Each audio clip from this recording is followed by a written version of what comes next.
Bonjour à tous, je pense qu'on est connectés. Bienvenue à tout le monde, bienvenue à tous les inscrits à ce symposium organisé par Curium qui concerne donc le sujet de l'intelligence artificielle appliquée à la médecine nucléaire. Donc c'est un sujet qui intéresse tout le monde. Voilà, donc je remercie les organisateurs des JFMN, bien sûr Curium d'avoir organisé ce symposium. Je remercie nos deux orateurs qui vont poursuivre après mon introduction, Pierre Descazes et Alexia Tran. Voilà, donc je vais commencer par une introduction générale sur l'intérêt de l'intelligence artificielle en médecine nucléaire, et puis enchaînera donc le docteur Pierre Descazes du Centre de lutte contre le cancer Henri Becquerel de Rouen, qui nous parlera du deep learning et de l'imagerie plus spécialisée des cancers de la prostate. Et puis une deuxième partie plus théorico-pratique par le docteur Alexia Tran qui travaille donc à l'HEGP et également chez la société Incepto et qui nous parlera des modalités donc pratiques de mise en place de projets par la médecine nucléaire.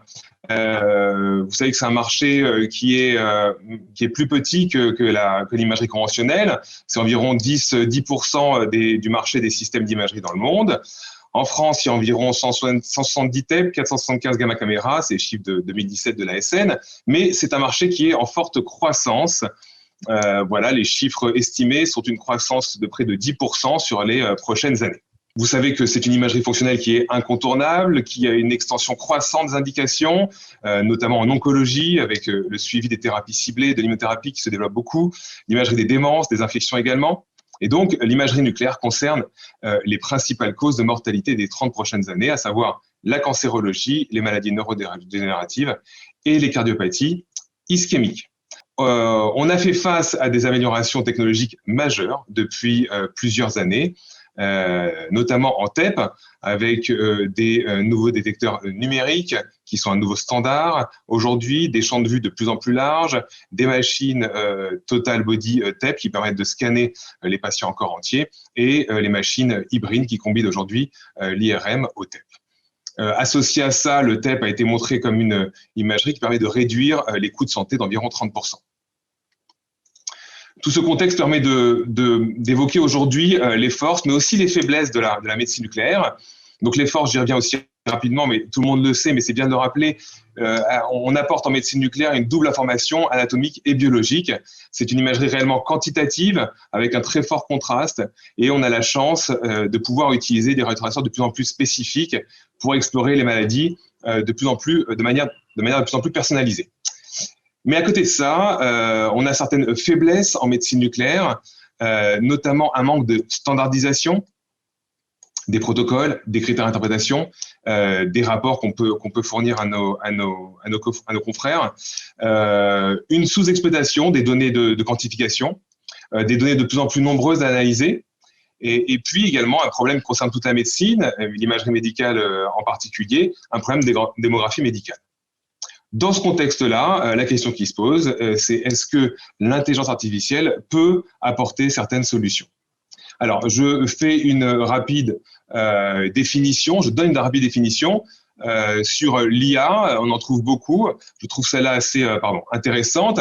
L'intelligence artificielle, c'est un sujet très vaste qui consiste à mettre en œuvre un ensemble de techniques et de théories informatiques qui visent à simuler ou reproduire chez les machines certains traits d'intelligence humaine, comme le raisonnement et l'apprentissage. Voilà un petit schéma qui montre le développement de l'IA depuis les années 50, qui n'a fait que progresser, et puis plus récemment, celle du deep learning, qui est une méthode plus particulière du machine learning dans des techniques d'apprentissage. Et ce deep learning-là a montré ces dernières années des excellents résultats dans l'imagerie médicale en termes de performance pour le recalage, la reconstruction, toutes sortes de tâches telles que la classification, la segmentation ou le débruitage des images. Dans ce contexte, l'IA donc s'intègre à toutes les étapes de l'imagerie médicale. Ici sont schématisées les quatre étapes d'une prise en charge d'un patient en imagerie, de la planification de l'examen, de l'acquisition, la lecture des images et également du rapport fourni aux confrères.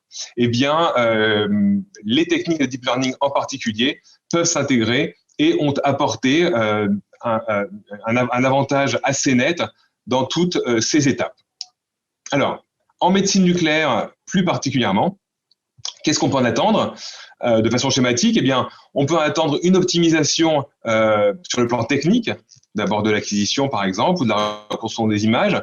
Ça peut concerner la rapidité de l'acquisition, le débruitage, une optimisation de l'activité de débruitage réalisée par la technique de deep learning. Également sur le plan de l'exploitation des images.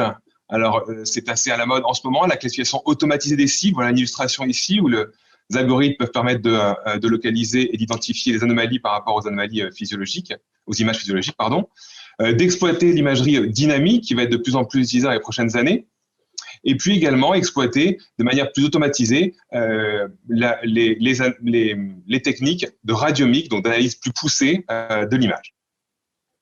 Et également, on peut arriver au niveau du rapport, qui peut être plus ou moins structuré, plus ou moins semi-automatisé, et qui peut permettre de donc gagner en confiance diagnostique. Et donc, on arrive à l'impact clinique de toutes ces techniques-là. On peut aboutir à une diminution du taux d'erreur diagnostique, qui est assez fréquent en imagerie, qui évalue environ 5% des examens. Donc, on peut améliorer les faux négatifs de détection, également les sujets de mauvaise interprétation. On améliorera probablement la confiance diagnostique et la reproductivité interobservateur. On pourra plus particulièrement quantifier de manière plus précise la charge tumorale et surtout évaluer de manière plus robuste les thérapies en oncologie.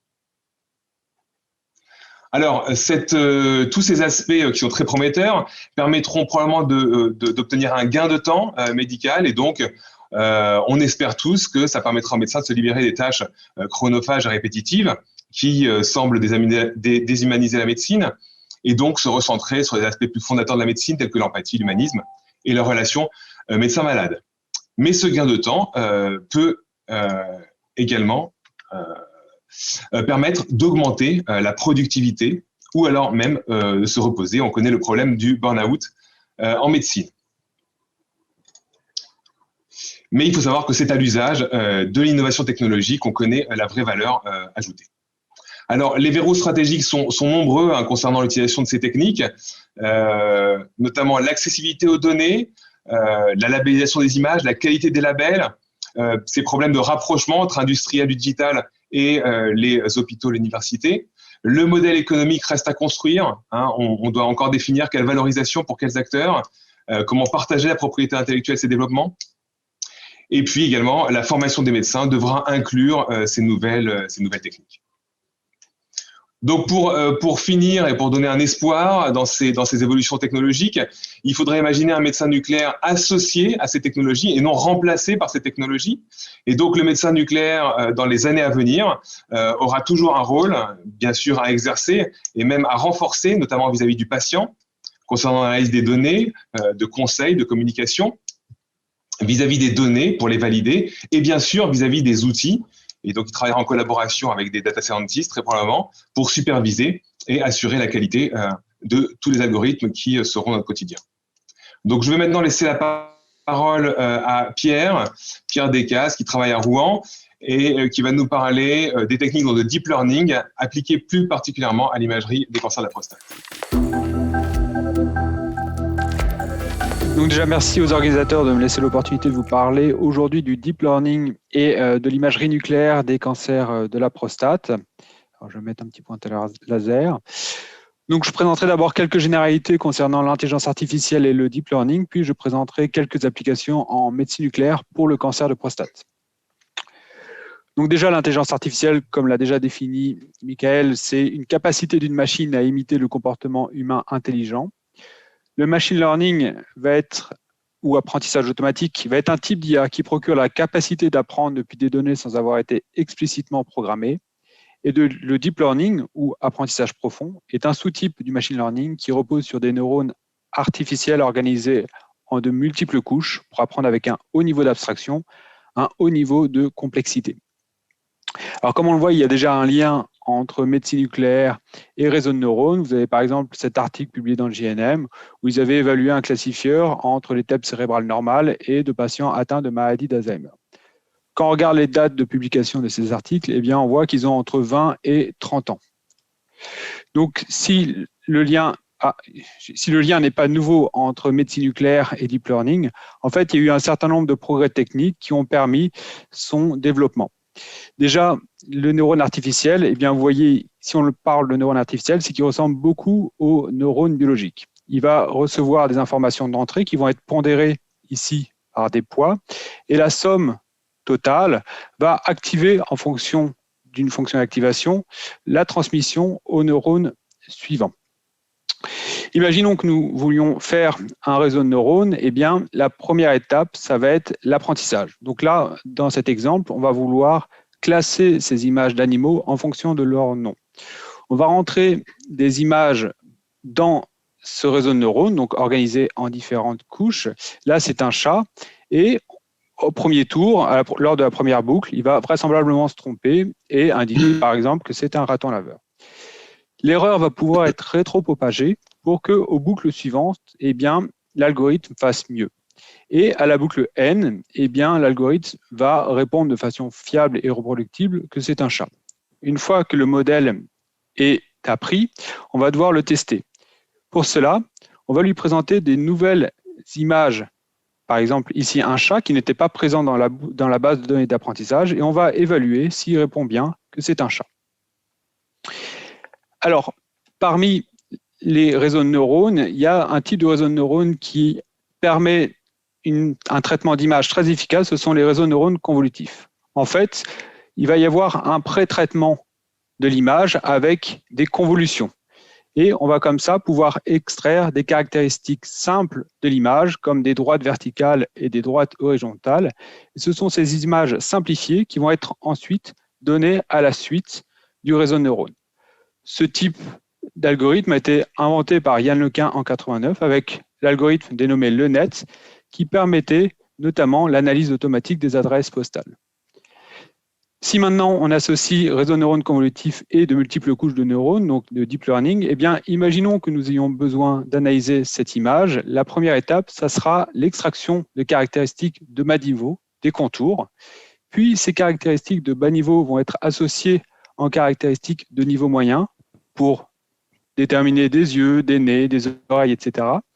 Et enfin, ces caractéristiques de niveau moyen vont être associées en caractéristiques de haut niveau pour avoir des objets, ici par exemple des visages, et donc l'algorithme pourra dire qu'il s'agit d'un visage, et en l'occurrence, s'il est programmé, s'il est entraîné pour reconnaître les individus, il pourra dire que c'est Lena.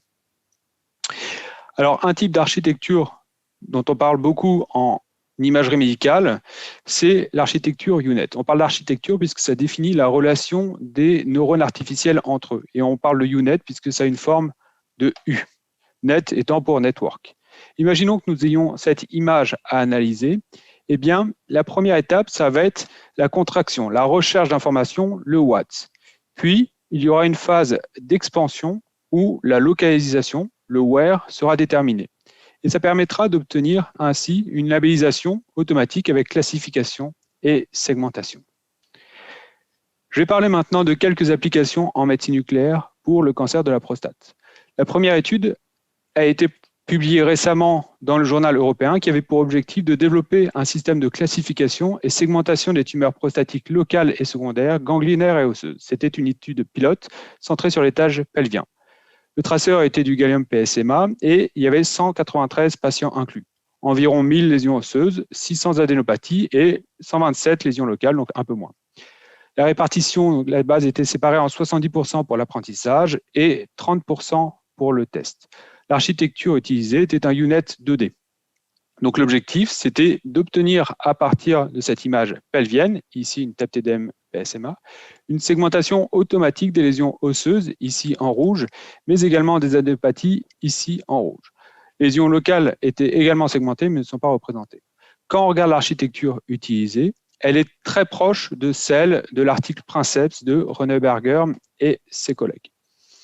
Si on regarde maintenant les résultats de la classification, eh bien la précision qui est la valeur prédictive positive, le recall, la sensibilité et le F1 score, une moyenne des deux, était excellente, autour de 0,99 pour les lésions osseuses. C'était bon, un peu moins élevé quand même pour les adénopathies, autour de 0,90. et plus limité pour la lésion locale autour de 0,60, 0,70. Si on regarde maintenant les résultats de la segmentation, en utilisant notamment le score de Dice, ce qui est un score de chevauchement entre la lésion segmentée manuellement et la lésion segmentée automatiquement, eh bien on constate que la segmentation lorsqu'on utilisait uniquement le scanner était relativement limitée, assez basse, que ce soit pour les lésions osseuses ou pour les adénopathies, avec des meilleurs résultats quand la TEP et la TEP-TDM étaient utilisées. Concernant la spécificité, eh bien, elle était assez basse également lors de l'usage du scanner seul pour les lésions osseuses et plus élevée pour les adénopathies. Les résultats étaient également meilleurs pour les lésions osseuses et pour les adénopathies quand la TEP ici en orange ou la TEP-TDM ici en vert était utilisée.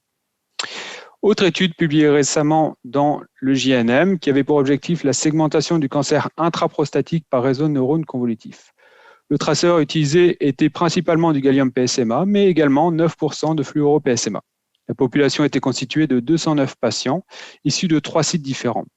142 examens avaient été conservés pour l'apprentissage et 57 pour le test, dont tous les examens au fluoro-PSMA et ceux ayant une histologie.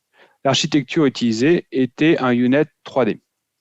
L'avantage du UNET 3D par rapport au UNET 2D, c'est qu'on va pouvoir donner directement en entrée un volume.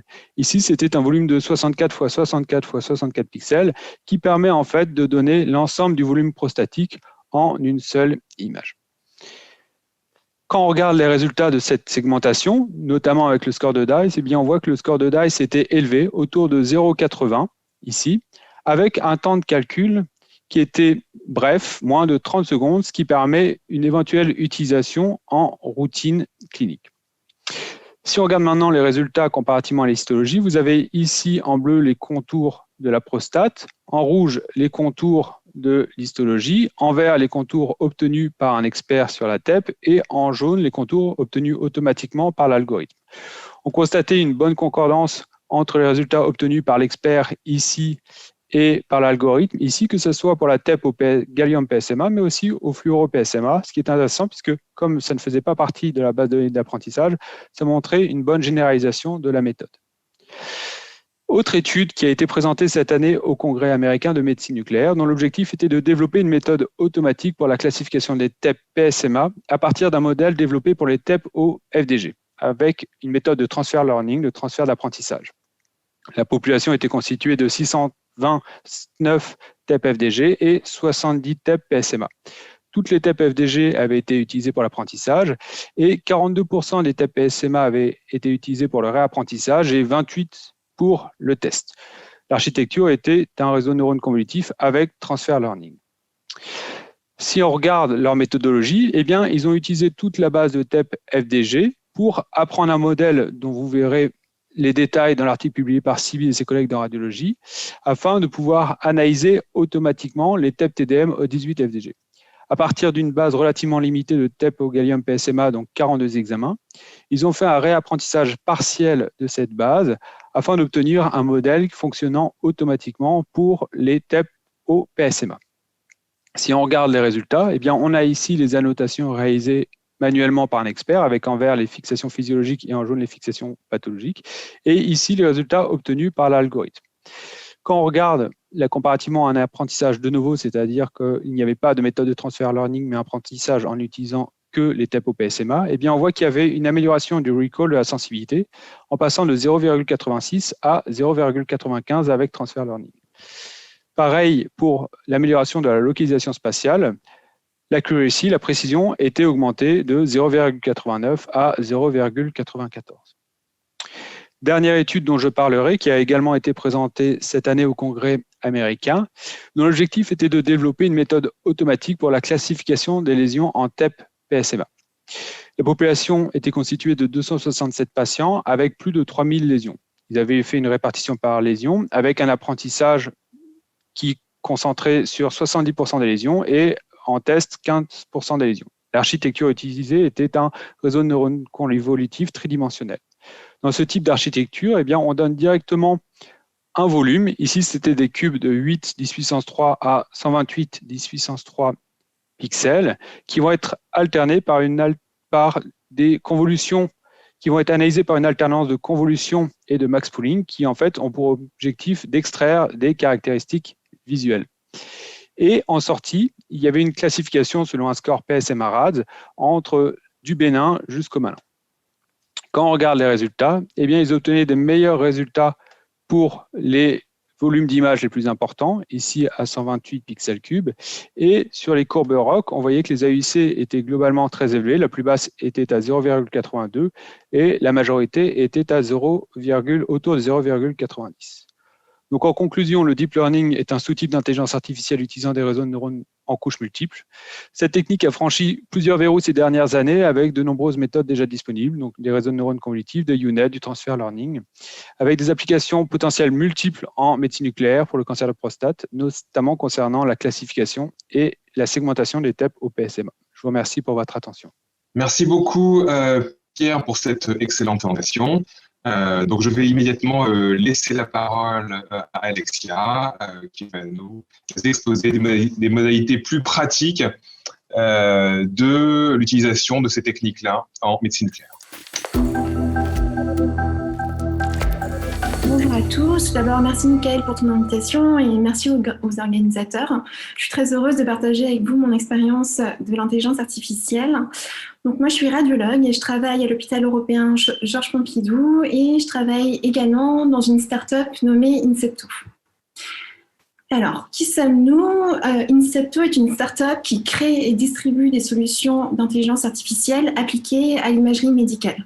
En fait, on est parti du du constat qu'il existe un peu partout dans le monde de nombreuses startups qui créent des algorithmes d'IA utiles et efficaces pour les radiologues.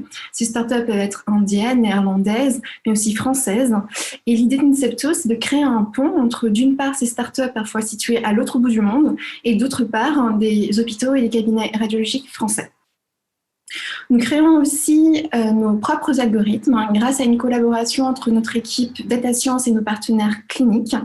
J'ai pour ma part intégré l'équipe Data Science pendant ces 6 derniers mois. L'objectif était d'apprendre à construire un réseau de neurones afin de mieux comprendre les problématiques des data scientists et les pièges qu'il faut connaître en tant qu'utilisateur.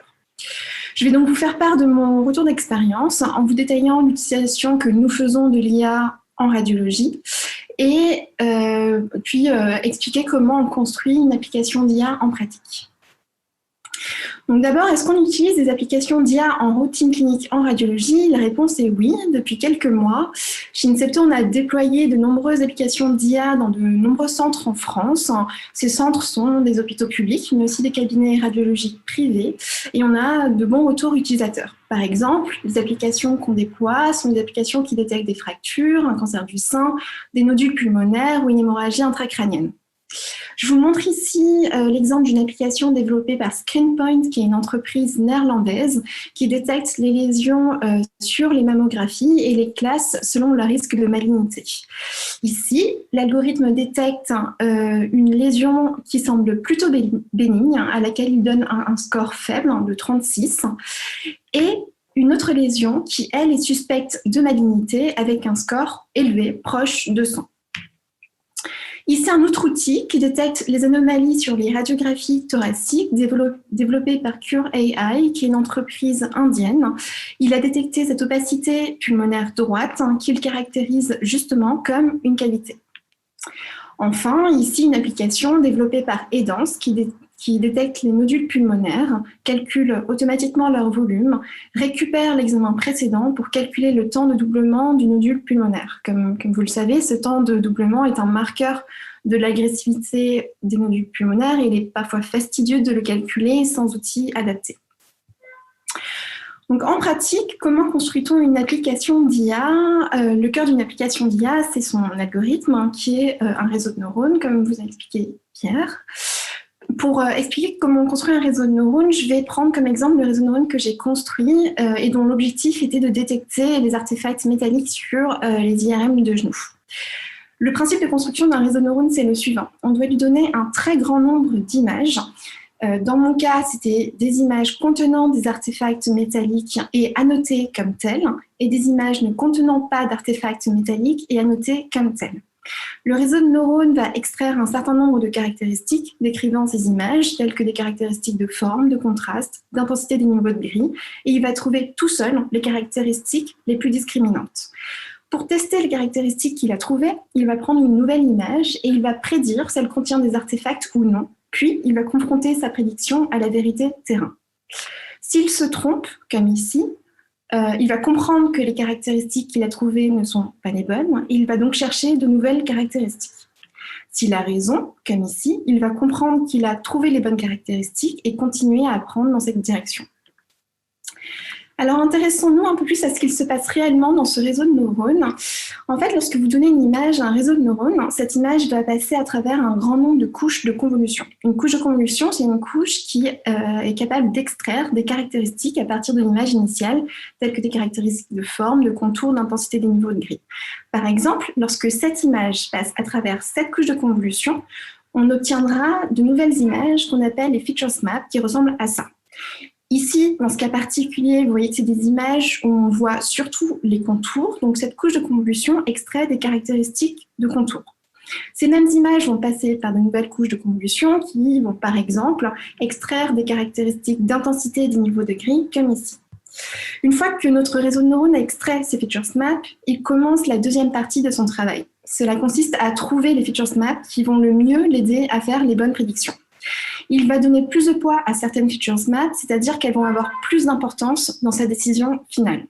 Si par exemple, il décide de donner plus de poids à ces features maps qui ne montrent pas grand-chose, il va se tromper.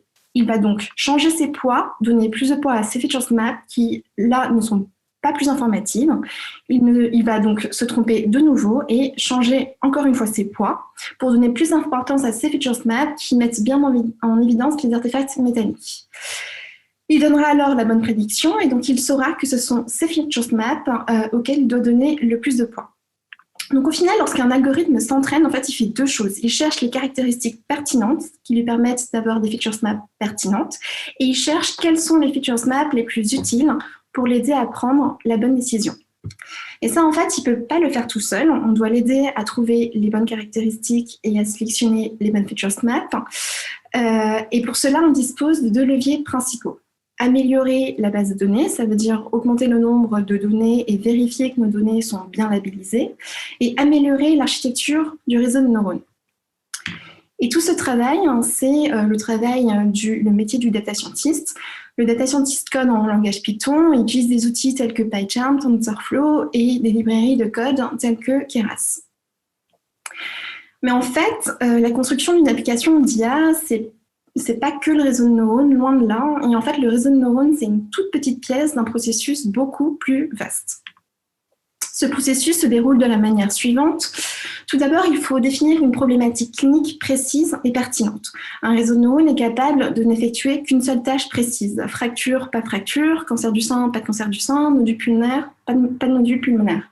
Par exemple, devant un scanner thoracique qui montre un œdème aigu pulmonaire, un algorithme entraîné à détecter un nodule pulmonaire dira juste qu'il n'y a pas de nodule pulmonaire. Il ne dira rien d'autre et il ne dira sûrement pas qu'il y a un œdème aigu pulmonaire. Pour cette raison, la problématique doit être pertinente et fréquemment rencontrée en routine clinique. De même, il faut donner un très grand nombre d'images à notre algorithme afin qu'il puisse apprendre. Si vous choisissez une problématique qui concerne une maladie rare, vous n'aurez pas la base de données nécessaire pour entraîner votre algorithme. C'est un élément qu'il faut prendre en compte. Ensuite, il faut constituer une base de données de bonne qualité. Cette base de données doit être volumineuse, ça veut dire contenir plusieurs dizaines de milliers d'images. Certaines équipes vont jusqu'à plusieurs millions d'images pour entraîner leur algorithme. Et il est rare qu'un seul centre dispose d'autant d'images, donc ça nécessite des collaborations avec d'autres centres. On peut également avoir accès à des bases de données open source sur Internet, mais le problème de ces bases de données, c'est qu'on dispose de peu d'informations sur les patients qui la constituent, âge, sexe, sévérité de la maladie, et que l'on n'est pas sûr de la qualité de la notation de ces images. En effet, avoir beaucoup d'images, c'est bien, mais il faut que l'on soit sûr de leur label. Si par exemple, j'avais donné à mon algorithme des images contenant des artefacts, mais labellisées comme sans artefacts, il n'aurait rien compris et il aurait mal appris. Il faut donc être sûr que notre base de données est bien labellisée. Vous voyez donc la problématique à laquelle on se confronte. Imaginez que vous vouliez labelliser une base de données de 50 000 mammographies et dire lesquelles montrent un cancer du sein et lesquelles sont normales. Eh bien, il vous faut une vérité terrain solide, ça veut dire des sénologues experts qui vont lire les mammographies, une analyse histologique des lésions détectées par des sénologues et un outil d'annotation solide. Comment faire annoter 50 000 mammographies à des médecins? On peut les faire lire une par une. Il faut dans ce cas un outil d'annotation qui est pratique et facile à utiliser, mais comme vous vous en doutez, c'est coûteux en temps et en argent. On peut également récupérer les comptes rendus liés aux mammographies et se baser sur ces comptes rendus pour labelliser nos mammographies. Et ça demande d'avoir un outil capable de lire les comptes rendus et que ces comptes rendus soient fiables. Par exemple, chez Incepto, nous développons un algorithme qui détecte les anomalies sur les IRM de genoux. Ce projet est né d'une collaboration avec des radiologues osteoarticulaires experts et on travaille avec 12 centres d'imagerie différents grâce auxquels on dispose d'une base de données de plusieurs dizaines de milliers d'IRM de genoux anonymisés. On a une équipe de développeurs qui a créé une plateforme d'annotation très proche du PACS habituellement utilisé par les radiologues. Et on a une équipe de radiologues ostéo-articulaires qui annote cette base de données. Par ailleurs, notre équipe Data Science a également créé un algorithme de Natural Language Processing qui est un algorithme capable de lire les comptes rendus liés aux IRM du genou afin de labelliser une partie de notre base de données. Enfin, il faut entraîner l'algorithme, c'est la partie que j'ai expliquée en détail, et c'est du domaine des data scientists. Une fois l'algorithme entraîné, il faut le valider, c'est-à-dire le mettre dans les mains de médecins et montrer qu'il les aide dans leur démarche diagnostique en routine clinique. Pour monter une étude de validation clinique, il faut définir la population cible à laquelle va s'appliquer cet algorithme, qui dépend de la population qui constitue notre base de données, définir les constructeurs pour lesquels l'algorithme fonctionne. Ça dépend des constructeurs de notre base de données. Si notre algorithme est entraîné uniquement sur des IRM réalisés avec des machines de General Electric, est-ce qu'il sera valide sur des IRM réalisés sur des machines Philips? Et même question pour le protocole d'acquisition qui peut varier d'un centre à l'autre. L'objectif de cette validation clinique, c'est d'obtenir le marquage CE, qui est une condition nécessaire avant la mise sur le marché de notre algorithme. En fait, l'objectif de cet algorithme, c'est qu'il soit diffusé et qu'il soit utilisé en routine clinique par des médecins, tant en France que dans le monde. Pour notre produit, on dispose d'une base de données avec plusieurs constructeurs, un protocole d'acquisition standard et une population d'études bien définie. On a mené une étude de validation clinique et notre produit est en cours de marquage CE. Enfin, la dernière étape, c'est l'intégration de l'algorithme dans le workflow du médecin pour qu'il puisse l'utiliser sans avoir à ouvrir de nouvelles applications ni faire de clics supplémentaires. On pourrait par exemple intégrer la réponse de l'algorithme dans le PACS, mais cela pose d'autres questions. On ne veut pas forcément que les correspondants ou que les patients aient accès à la prédiction de l'algorithme, dans le cas où on ne serait pas d'accord avec lui. Donc pour cette étape, on a une équipe de développeurs chargée d'installer les algorithmes dans les hôpitaux et les cabinets radiologiques. Et on a une équipe dont le rôle est d'accompagner les utilisateurs et de répondre à leurs questions. Donc pour mener à bien toutes les étapes de ce processus, il faut un environnement favorable, une structure dynamique. Ça nécessite d'avoir une équipe et des moyens à la fois techniques, financiers, humains. Et ainsi qu'une collaboration avec des experts. Pour toutes ces raisons, la start-up est un environnement idéal pour mener à bien ce type de projet. Quelles sont les perspectives? Les applications d'IA qui existent aujourd'hui détectent des pathologies relativement simples, telles que la fracture, sur des modalités d'imagerie simples, telles que la radiographie. L'avenir, c'est de créer des applications d'IA pour des pathologies plus complexes, telles que le cancer de la prostate, sur des modalités d'imagerie plus complexes, telles que l'IRM ou le PET scanner. Concernant le cancer de la prostate, qui est une problématique sur laquelle travaille actuellement Incepto, le champ d'exploration va de la détection du cancer jusqu'à la recherche de facteurs pronostiques non visibles à l'œil humain. Je cite ici une étude publiée dans le Lancet récemment par une équipe suédoise qui a créé un algorithme capable de détecter les cancers de la prostate sur les biopsies. En résumé, donc depuis quelques mois, les radiologues utilisent déjà des applications d'IA en routine clinique avec de très bons retours utilisateurs. La construction d'une application d'IA est un processus complexe, c'est pas que un algorithme, ça nécessite un travail d'équipe et un environnement favorable. Et il existe de nombreuses perspectives. Je pense qu'on est à l'aube d'une révolution qui aidera autant les médecins que les patients. Merci pour votre attention. Merci beaucoup Alexia pour cette belle présentation qui répond à beaucoup de questions qui sont sur le chat. Il nous reste donc 5-6 minutes. Donc je remercie à nouveau 2 excellentes présentations qui ont bien balayé les applications qui se développent beaucoup avec des performances qui sont très bonnes, notamment ce qu'a montré Pierre. Alexia, tu as bien décrit les étapes du projet qui sont nombreuses. C'est pas juste effectivement construire un algorithme, mais il y a tout un environnement à créer pour avoir quelque chose qui soit utilisable après en routine. Alors, je vais parler des questions qu'on m'a posées. Alors, notamment une question qui est dans combien de temps pense-t-on que l'IA va arriver dans nos services en médecine nucléaire? Je ne sais pas si Alexia, tu veux répondre à cette question peut-être en quelques mots. En médecine nucléaire? Oui, en médecine nucléaire. En radio, on voit que c'est assez présent dans les services d'urgence, tu l'as dit, pour le genou, l'IRM du genou. Est-ce qu'en médecine nucléaire, tu parlais d'imagerie un peu plus complexe comme l'IRM et le PET scan? Est-ce que tu penses que d'ici quelques années, on va avoir un peu la même chose qu'on observe comme en mammographie ou même en IRM du genou, comme tu l'as décrit? Alors, d'après ce que j'ai compris, il y a déjà quelques rares services de médecine nucléaire, notamment en région parisienne, qui utilisent déjà des solutions d'IA. Donc, à mon avis, ça se compte en mois ou quelques petites années, mais ça va arriver. Merci pour ta réponse.